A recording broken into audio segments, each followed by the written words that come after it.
Salam and hi guys. So hari ini kita akan membincangkan mengenai prokaryotic cells dengan eukaryotic cells. So perkara pertama yang kita perlu kita buat adalah kita definisikan apa dia prokaryotic cells, apa dia adalah eukaryotic cells. So prokaryotic cells ni dia adalah satu jenis cells yang sedikit kecil dan dia tidak besar sangat.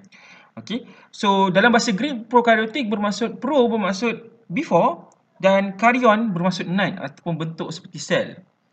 Dan seterusnya kita nak pergi kepada eukaryotic cells. So eukaryotic cells ni adalah cells yang dah well developed. Sel dia macam sel kulit, sel badan kita, sel apa-apa yang besar. Selalunya prokaryotic cells tadi sel bakteria, tapi kalau eukaryotic cells ni dia adalah cells yang berada kepada semua organism yang dah well developed. Okay? Dalam bahasa Greek dia bermaksud well ataupun baru. Dan karyon bermaksud non ataupun macam kita cakap tadi sel lah.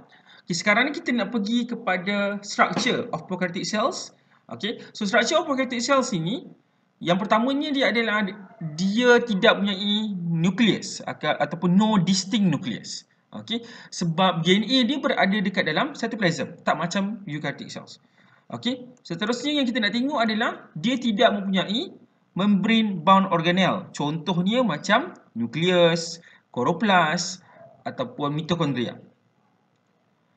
Yang ketiga, diameter of prokaryotic cells ni selalu kecil. Ada less than 10 micrometer. Dia tidak besar lah, tak macam kita punya eukaryotic cells. Nombor 4, ribosom dia kecil. Ribosom dia dalam 70S. Dia tak besar sangat. Okay. Yang kelima, sel ini membahagi menggunakan cara binary fission. Maksudnya belahan dia dua, satu jadi dua, dua jadi empat dan seterusnya. Okey. Seterusnya kalau kita tengok nombor 6, cell wall dia consist of peptidoglycan. Okey.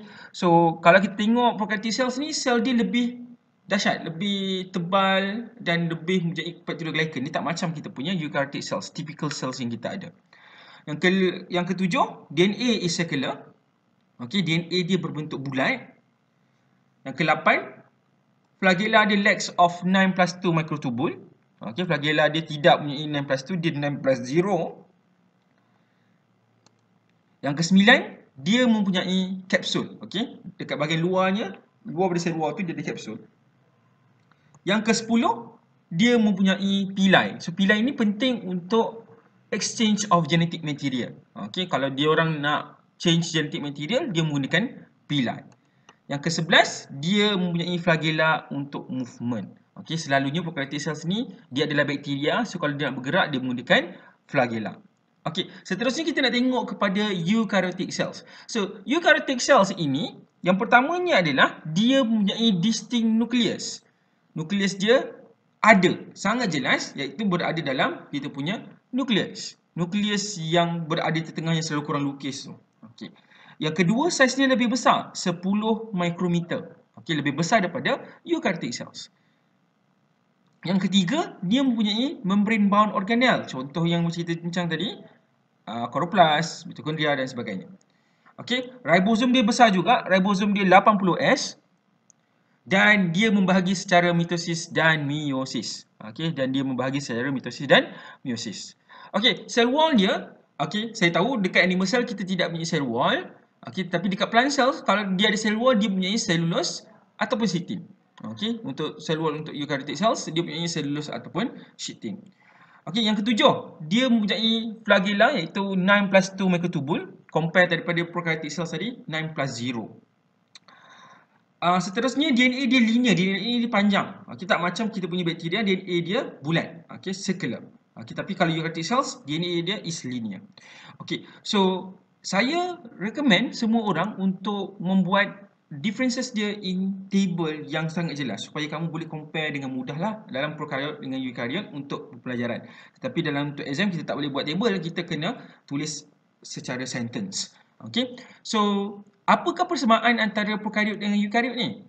Okey. So, persamaan dia dua-duanya ada plasma membrane, keduanya dia ada cytoplasm dan kedua-duanya juga yang ketiganya ada ribosom. Okey, so saya nak recommend you guys untuk melihat kepada satu teori yang berkaitan dengan prokaryote dengan eukaryotic cells ni yang kita panggil sebagai endosymbiotic theory yang mengatakan eukaryot ini berasal daripada prokaryot. Okey. So ada banyak video dekat dalam YouTube yang kamu boleh tengok, tetapi secara simple yang saya nak ceritakan pada hari ini adalah bila kita tengok pada prokaryotik ini adalah satu organisme yang kecil. Okey. Eukaryotik pula satu organisme yang lebih besar. Okey. So ada yang mengatakan organel-organel di dalam eukaryot, contohnya mitokondria, kloroplas yang mempunyai double membrane bound organel ataupun dia mempunyai dua lapisan lapisan luar dia tu merupakan prokaryot sebelum ni. Okey. So apa yang berlaku adalah dia termasuk ke dalam cell of eukaryot dan dia menjadi organel. Sebenarnya mitokondria itu adalah bakteria ataupun adalah prokaryot yang hidup sebelum ini. So saya recommend you guys untuk tengok video TED untuk memahami lagi pasal endosymbiotic theory ini sebab dia ada kaitan dengan silibus kita. Okey. Yang lain kita akan bincang dalam tutorial. Sekian. Terima kasih.